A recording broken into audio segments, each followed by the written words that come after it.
কোহিনূর হীরা কিংবা পান্নার ঝলক এসব নাম শুনলেই আমাদের মনে জাগে কৌতূহল।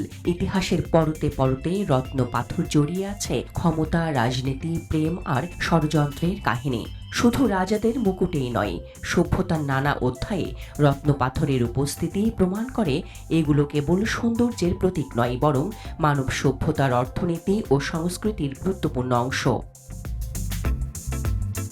আজও পৃথিবীর নানা প্রান্তে লুকিয়ে আছে প্রকৃতির অমূল্য এই সম্পদ। মরুভূমির বুক চিরে আবিষ্কৃত হয় এই রত্ন।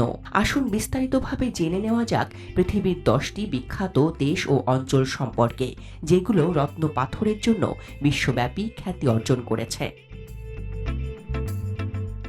দক্ষিণ পূর্ব এশিয়ার দেশ মিয়ানমারের নাম উচ্চারিত হলেই মনে পড়ে যায় রুবির কথা, বিশেষ করে মোগক উপত্যকা, যেটি পরিচিত ভ্যালি অব রুবিস নামে। ব্লাড রুবি, যার গভীর লাল আভায় হালকা নীল মিশে থাকে। এই রত্ন এতটাই বিরল যে আন্তর্জাতিক নিলামে 1 ক্যারেটের দাম $1 মিলিয়ন ছাড়িয়ে যেতে পারে। শতাব্দীর পর শতাব্দী ধরে রাজকীয় গয়নাতে মিয়ানমারের রুবি স্থান করে নিয়েছে, যা দেশটির অর্থনীতিতেও বিশেষ অবদান রাখে। আফ্রিকার আগে বিশ্বের হীরার রাজধানী ছিল ভারত। সময় পৃথিবীর সবচেয়ে সমৃদ্ধ হীরার ভাণ্ডার ছিল। এখান থেকে পাওয়া গেছে কিংবদন্তি কোহিনূর ও হোপ ডায়মন্ড। গোলকোন্ডার হীরা বিশেষভাবে সমাদৃত ছিল বড় আকার ও অতুলনীয় স্বচ্ছতার জন্য। মুঘল সম্রাট থেকে শুরু করে ইউরোপীয় রাজ পরিবার পর্যন্ত সবাই এই হীরার প্রেমে পড়েছিল। আজও আন্তর্জাতিক বাজারে গোলকোন্ডার হীরা সংগ্রাহকদের জন্য অমূল্য সম্পদ।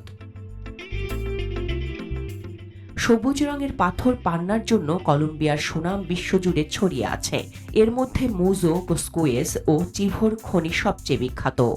এখানকার পান্না শুধু উজ্জ্বল রঙের জন্য নয়, স্বচ্ছতা ও বিশুদ্ধতার কারণে অনন্য। 50 শতাব্দী ধরে এসব খনি থেকে পান্না উত্তোলন চলছে। প্রাচীন আমল থেকে শুরু করে আধুনিক জুয়েলারি শিল্প পর্যন্ত কলম্বিয়ার পান্না সবসময়ই রত্নপ্রেমীদের কাছে প্রথম পছন্দ। ভারত মহাসাগরের ছোট্ট দ্বীপ দেশ শ্রীলঙ্কা প্রাচীন কাল থেকেই পরিচিত রত্নদ্বীপ নামে। এর রত্নপুরা অঞ্চলকে বলা হয় পৃথিবীর অন্যতম বড় রত্ন ভাণ্ডার। বিশেষ করে এখানকার নীল স্যাফায়ার অতুলনীয় সৌন্দর্য ও ঝলমলের জন্য বিখ্যাত। শত শত বছর ধরে রাজকীয় মুকুট, গয়না ও ধর্মীয় প্রতীকে শ্রীলঙ্কার স্যাফায়ার ব্যবহার হয়ে আসছে। নানা রঙে স্যাফায়ার পাওয়া গেলেও নীল স্যাফায়ার শ্রীলঙ্কার প্রধান পরিচিতি। পৃথিবীতে একমাত্র তানজানাইট পাওয়া যায় উত্তর তানজানিয়ার মেরেরানি পাহাড়ে।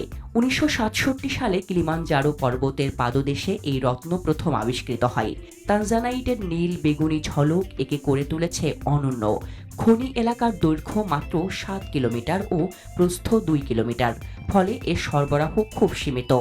তাই বাজারে এর দাম দিন দিন বাড়ছে এবং সংগ্রাহকদের কাছে এটি এখন মর্যাদার প্রতীক।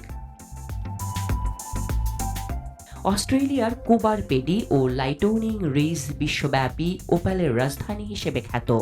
ওপাল রত্নের ভেতরে আলো পড়লে নানা রঙের ঝলক দেখা যায়। বিশেষ করে লাইটনিং রিজের কালো ওপাল সবচেয়ে বিরল ও দামি। এর দাম ক্যারেট প্রতি $10,000 ছাড়িয়ে যেতে পারে।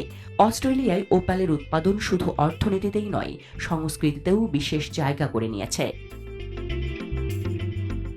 রাশিয়ার ইউরাল পর্বতমালাতে আবিষ্কৃত হয়েছে এক বিস্ময়কর রত্ন, আলেকজান্ড্রাইট।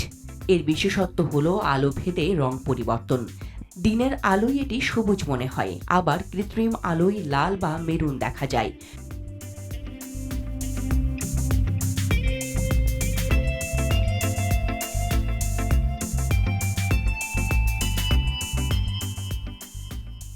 ব্রাজিলের প্যারাইবা রাজ্যে প্রথম আবিষ্কৃত হয় নীলচে সবুজ আলো ছড়ানো প্যারাইবা টুরমালিন। অন্যান্য টুরমালিনের তুলনায় এটি অনেক বেশি উজ্জ্বল ও প্রাণবন্ত রঙের। বিরলতার কারণে এর চাহিদা প্রচণ্ড। আংটি, হার কিংবা সংগ্রাহকদের ট্রেজার সবখানেই প্যারাইবা টুরমালিন রত্নপ্রেমীদের কাছে সমানভাবে আকর্ষণীয়। ১৯৯০-এর দশকে মাদাগাস্কারের ছোট্ট শহর ইলাকাকা রত্নশিল্পের বিশ্বকেন্দ্র হয়ে ওঠে। এখানে পাওয়া যায় স্যাফায়ার, রুবি, গার্নেট সহ অসংখ্য রত্ন পাথর। আজও মাদাগাস্কারকে রত্নশিল্পের স্বর্গভূমি বলা হয়। এখানকার খনিগুলো আন্তর্জাতিক রত্ন বাজারে গুরুত্বপূর্ণ ভূমিকা রাখছে। আফগানিস্তানের বাদাখশান অঞ্চল ল্যাপিস লাজুলির জন্য বিখ্যাত। ৬,০০০ বছরেরও বেশি সময় ধরে এখানে এই রত্ন উত্তোলন করা হচ্ছে। প্রাচীন সভ্যতায় ল্যাপিস লাজুলি সোনার চেয়েও দামি ছিল। যদিও বর্তমান বাজারে এটি অন্যান্য রত্নের মতো দামি নয়, তবে উৎকৃষ্ট মানের ল্যাপিস এখনও অত্যন্ত মূল্যবান এবং শিল্পকলা ও অলংকারে বহুল ব্যবহৃত। রত্নপাথর শুধু গয়নার অলংকার নয়, এটি প্রকৃতির লুকানো বিস্ময়, ইতিহাসের সাক্ষী এবং অর্থনীতির চালিকা শক্তি। মিয়ানমারের লাল রুবি, ভারতের গোলকোন্ডার হীরা, শ্রীলঙ্কার নীল স্যাফায়ার কিংবা তানজানিয়ার বিরল তানজানাইট, প্রতিটি রত্ন মানুষের কল্পনা ও স্বপ্নকে আজও আলোয় ভরিয়ে রাখে। Desk report, Dhaka express.